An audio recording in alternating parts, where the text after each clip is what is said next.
Best health packages up to 80% discount. Tirumala Diagnostics. నమస్తే, welcome to Suman TV. Janasena అధినేత పవన్ కళ్యాణ్ కాపు పెద్దలకు రాసిన లేఖ ప్రస్తుతం సంచలనంగా మారింది. వైసీపీ వలలో పడొద్దంటూ కూడా కాపు పెద్దలని ఆయన హెచ్చరిస్తున్నది ఆ లేఖలో స్పష్టంగా ఉంది. కాపులకు ఇచ్చేది ఇవ్వకుండా ఈ తాత్సారం ఎందుకు అంటూ కూడా ఆయన వైసీపీని ప్రశ్నించిన పరిస్థితి ఆ లేఖలో చూసాం. మరీ ముఖ్యంగా కాపుల కోసం నా ద్వారాలు ఎప్పుడు తెరిచే ఉంటాయంటూ కూడా ఆయన ఈ లేఖలో కాపు పెద్దలకైతే రాసిన పరిస్థితి. ఎందుకు ఇంత సడన్గా పవన్ కాపు రాగం ఎత్తుకున్నారు, కాపు పెద్దలకు లేఖ ఎందుకు రాయాల్సి వచ్చింది, దీనిపై విశ్లేషిద్దాం. ప్రస్తుతం మనతో పాటు ఉన్నారు Suman TV news chief editor Keshav గారు. సార్ నమస్తే. సార్ నమస్తే. సార్, ఇన్నేళ్ల చరిత్రలో పవన్ కళ్యాణ్ ఎప్పుడు కూడా ఒక లేఖ ఇట్లా కాపులకు రాసింది లేదు. ఫస్ట్ ఆఫ్ ఆల్ కాపు పెద్దలను ఉద్దేశిస్తూ ఎందుకు ఈ లేఖ రాయాల్సి వచ్చింది సార్? పవన్ కళ్యాణ్ గత కొద్ది రోజులుగా అనుసరిస్తున్నటువంటి విధానం, ఓకే, ప్రధానమంత్రికి ఒక లేఖ రాశారు. అవును. సో దానికి కంటిన్యూటీగా కాపు పెద్దలకు ఒక లేఖ రాశారు. ఇప్పుడు ప్రధానమంత్రికి రాసిన లేఖకి దీనికి సారూప్యత ఏంటి అంటే, ఒక విషయాన్ని మనం గమనించాల్సింది, ఆంధ్రప్రదేశ్లో అనుసరిస్తున్నటువంటి విధానాలపైన పవన్ కళ్యాణ్ అలుపెరుగని పోరాటం చేస్తున్నాను నేను అనేటువంటి మాట చెప్తున్నారు. అదే క్రమంలో ప్రభుత్వ నిర్ణయాల్లో ఉన్నటువంటి లోపాలపైన ఆయన ఉద్యమ పదంలో వెళ్తున్నటువంటి పరిస్థితి ఉంది. సో ఇప్పుడు కాపుల దగ్గరికి ఎందుకు వెళ్లాల్సి వచ్చింది? మొదటి నుంచి కూడా కులాలతో సంబంధం లేకుండా కులాలను కలిపే ఒక జాతీయ విధానాన్ని మేము అమలు చేస్తామని జనసేన పార్టీ చెప్తా వచ్చింది. అలానే గత యాత్రల సందర్భంలో కూడా, ఆయన కౌలు రైతు భరోసా యాత్రల సందర్భంలో కూడా ఆయన ఒక ప్రకటన చేశారు, కాపులు పెద్దన్న పాత్ర పోషించాలి అనేటువంటి మాట. సో పవన్ కళ్యాణ్ ఎప్పుడైతే తెలుగుదేశం పార్టీతో కలుస్తాము, పొత్తు పెట్టుకుంటున్నాము అనేటువంటి ప్రకటన చేశారో అప్పటి నుంచి కూడా సామాజిక వర్గంలో ఒక అలజడి మొదలైంది. ఒక అలజడి రేపేటువంటి ప్రయత్నం ఎత్తుగడ జరిగింది. దానికి కారకులు ఎవరైనా కావచ్చు, బయట వ్యక్తులు కావచ్చు, లోపల వ్యక్తులు కావచ్చు, పార్టీలు కావచ్చు, రాజకీయ పార్టీల అధినేతలు కావచ్చు, ఎవరైనా కానీ ఒక గందరగోళ స్థితిని ఎలా సృష్టించారంటే, పవన్ కళ్యాణ్ ఎప్పటికీ పల్లకి మోసే బోయిగానే మిగిలిపోతారు, కాపులు కలగనటువంటి రాజ్యాధికారం ఎప్పటికీ రాదు పవన్ కళ్యాణ్ని నమ్ముకుంటే అనేటువంటి కోణం ఈ మధ్యకాలంలో ప్రస్ఫుటంగా ప్రజల్లోకి తీసుకెళ్లేటువంటి ప్రయత్నం జరుగుతుంది. సో దీనికి సంబంధించి పవన్ కళ్యాణ్కి ఒక స్పష్టమైనటువంటి సమాచారం ఉంది. అదే సందర్భంలో ఇప్పుడు మనం చెప్పుకోవాల్సినటువంటి కాపు పెద్దలు, ముఖ్యంగా ముద్రగడ పద్మనాభం గారి ఫ్యామిలీ, అలానే వంగవీటి ఫ్యామిలీ. వంగవీటి ఫ్యామిలీ విషయంలో ఇంకా స్పష్టత రాకపోయినా ముద్రగడ పద్మనాభం గారు దాదాపు ఒక 2 ఏళ్లుగా మనం జరిగినటువంటి పరిణామ క్రమాన్ని అంతా చూస్తే కూడా, ఈవెన్ ద్వారంపూడి చంద్రశేఖర్ రెడ్డి అనేటువంటి ఒక ఎమ్మెల్యే విషయంలో పవన్ కళ్యాణ్ చేసినటువంటి ఆరోపణలకి మొదటిసారిగా రెస్క్యూకి వచ్చి బయటకు వచ్చి మాట్లాడినటువంటి ముద్రగడ పద్మనాభం గారు ఎటువైపు ఉన్నారనేది ప్రజలందరూ కూడా అర్థమైపోయింది.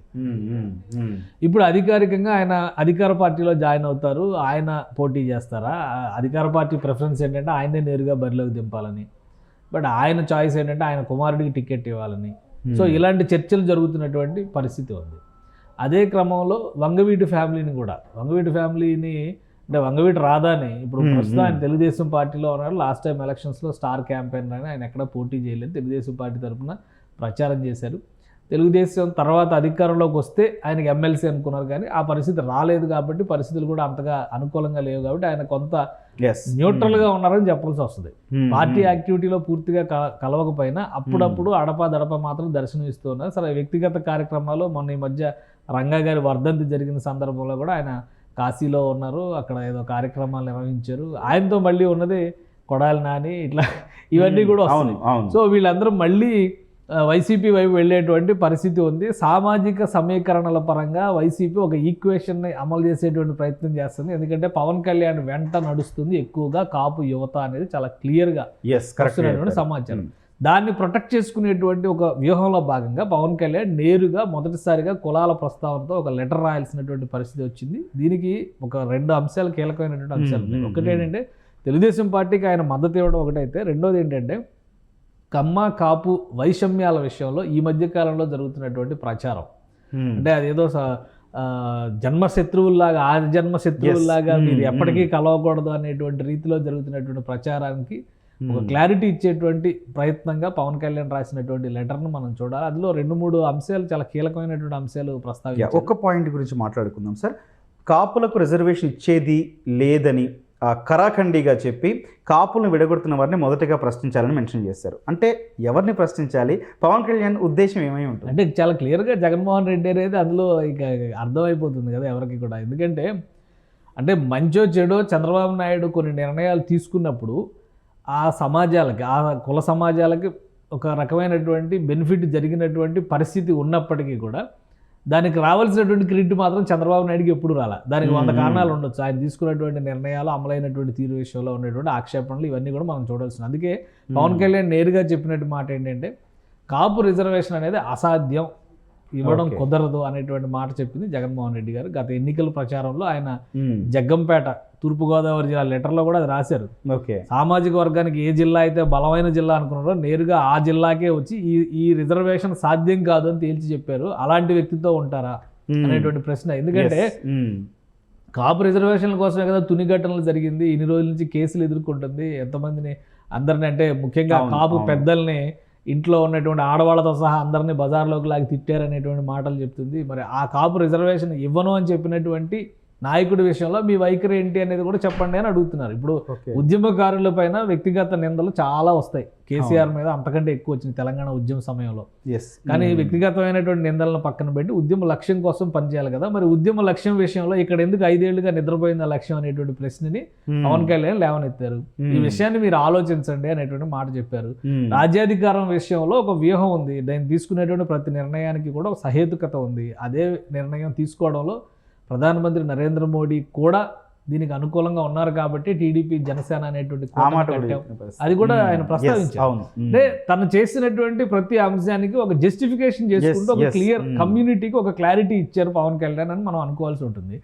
ఇంకోటి ఏంటంటే తప్పిదాలు ఏవైతే జరిగినాయో వాటికి సంబంధించి గతంలో ఎస్సీ వర్గీకరణకు సంబంధించి చంద్రబాబు నాయుడు గవర్నమెంట్ ఒక 2 ఏళ్ళు 3 ఏళ్ళు అమలు చేసింది. మాదిగా మాల వర్గీకరణ అమలు చేసింది. 2004లో అధికారం పోయిన తర్వాత రాజశేఖర రెడ్డి గారు వచ్చి దాని మీద సుప్రీంకోర్టు దాకా కేసు నడుస్తుంది. దాదాపు 16 ఏళ్ళు 17 ఏళ్ళు గడిచిపోయిన తర్వాత కూడా ఇంకా కేసు నడుస్తుంది. క్లారిటీ ఆ 2-3 ఏళ్ళు బెనిఫిట్ పొందినటువంటి వ్యక్తులకు తెలుసు దీనివల్ల లబ్ధి జరిగింది అని. అలానే కాపు రిజర్వేషన్లకు సంబంధించి కూడా చంద్రబాబు నాయుడు గవర్నమెంట్ ఒక డెసిషన్ తీసుకుంది. సెంట్రల్ కోటాలో కాకుండా ఏదైతే ఈబీసీలకు సంబంధించి వెనుకబడిన వర్గాలకు ఇచ్చినటువంటి ఎకనామికల్లీ బ్యాక్వర్డ్ క్లాసెస్కి ఇచ్చినటువంటి కోటాలో ఒక 5% కాపులకు ఇస్తామనేటువంటి డెసిషన్ చంద్రబాబు నాయుడు గవర్నమెంట్ తీసుకుంది. దీనివల్ల 2 నష్టాలు చంద్రబాబు నాయుడు జరిగింది. కాపుల నుంచి ఓట్లు పడలేదు, అదొక నష్టం. అలానే బీసీల్లో చంద్రబాబు నాయుడు కానీ తెలుగుదేశం బీసీలే వెన్నెముక అనుకున్నటువంటి పార్టీ చల్లాచెదురైనటువంటి పరిస్థితి వచ్చింది. ఈ రకంగా కూడా చంద్రబాబు నాయుడు నష్టపోయాడు.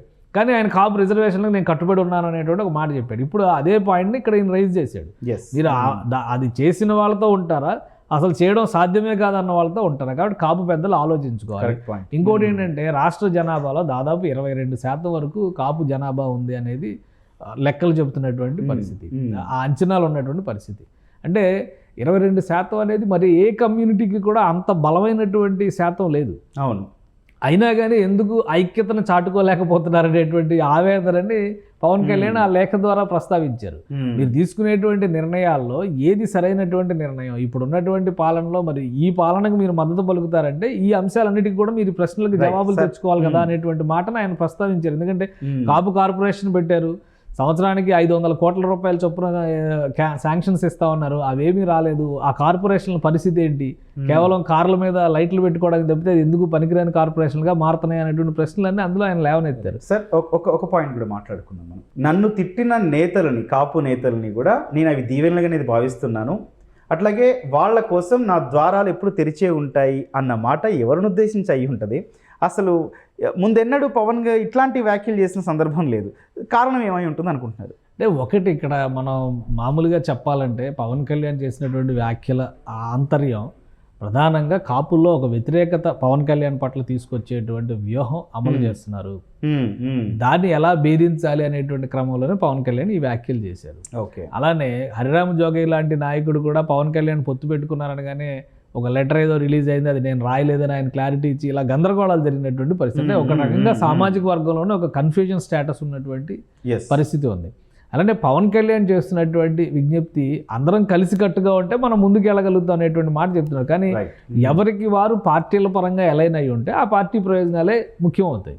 ఇప్పుడు కాపులందరూ ఒకే ఘాటన ఉండి ఒకే పార్టీకి ఓటు వేసేటువంటి పరిస్థితి ఎప్పుడూ ఉండదు, అది సాధ్యమయ్యేటువంటి అంశం కూడా కాదు. కానీ అందులో మెజారిటీ అభిప్రాయం అనేది ఇక్కడ వ్యాలిడ్ అవుతుంది. Yes. జనసేన వెంట మెజారిటీ కాపులు నడుస్తున్నారన్నది వాస్తవం. అయితే ఇక్కడ జరిగినటువంటి పరిణామాలు ఎప్పుడైతే తెలుగుదేశం పార్టీతో పొత్తు అనేటువంటి అంశం తెరపైకి వచ్చిందో అప్పుడు మెజారిటీ కాపుల్లో కూడా ఒక చర్చ మొదలైంది.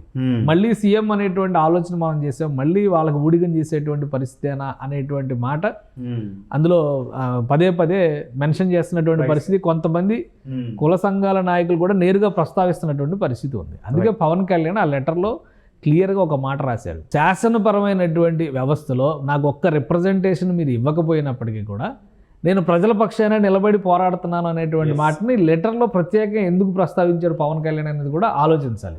ఇన్ని మాటలు చెప్పిన వాళ్ళు కాపులందరూ ఓటు వేసి ఉంటే జనసేన పార్టీ కనీసం ఒక 10 సీట్లన్నా గెలిచి ఉండాలి.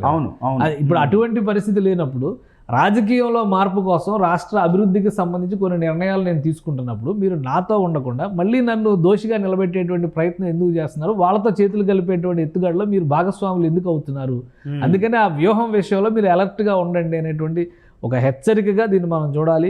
ఇప్పుడు కాపు సంఘాల నేతలు ఏ విధంగా రియాక్ట్ అవుతారు, పవన్ కళ్యాణ్ సహజంగా వైసీపీ నేతలు ఎలాగో రియాక్ట్ అవుతారు, అంటే పవన్ కళ్యాణ్కి వ్యతిరేకంగానే రియాక్ట్ అవుతారు. వాళ్ళకంటే కూడా ఇక్కడ ముఖ్యమైన పాత్ర పోషించాల్సింది కాపు సంఘాల నాయకులు ఎవరు మాట్లాడతారో, ఏ విధంగా మాట్లాడతారు అనేది చాలా ముఖ్యమైనటువంటి అంశం. ఆ రియాక్షన్ బట్టే రేపు ఎలక్షన్స్లో కూడా ఎఫెక్ట్ కనిపించేటువంటి, ఆ ప్రభావం కనిపించేటువంటి అవకాశం ఉంటుంది. Right sir, thank you sir. Right, మొత్తంగా పవన్ కళ్యాణ్ కాపు పెద్దలను ఉద్దేశించి రాస్తున్న లేఖ ప్రస్తుతం సంచలనంగా మారింది. ఆంధ్రప్రదేశ్లో జరుగుతున్న పరిణామాలే, మరి ముఖ్యంగా వైఎస్ఆర్సీపీ కాపులను ఆకర్షించే ప్రయత్నం చేస్తున్న నేపథ్యంలో ఈ లేఖపై కాపు పెద్దలు ఏ విధంగా స్పందిస్తారో కూడా చూడాల్సి ఉంది. ఇప్పటికే కాపు నాయకులందరూ కూడా జనసేన వెంటే ఉన్నారన్న వార్తల నేపథ్యంలో కాపుల ఐక్యత కోసం అయితే ఈ లెటర్ ఖచ్చితంగా దిశానిర్దేశం అయితే చూపే అవకాశాలు కూడా కనిపిస్తున్నాయి. Thank you.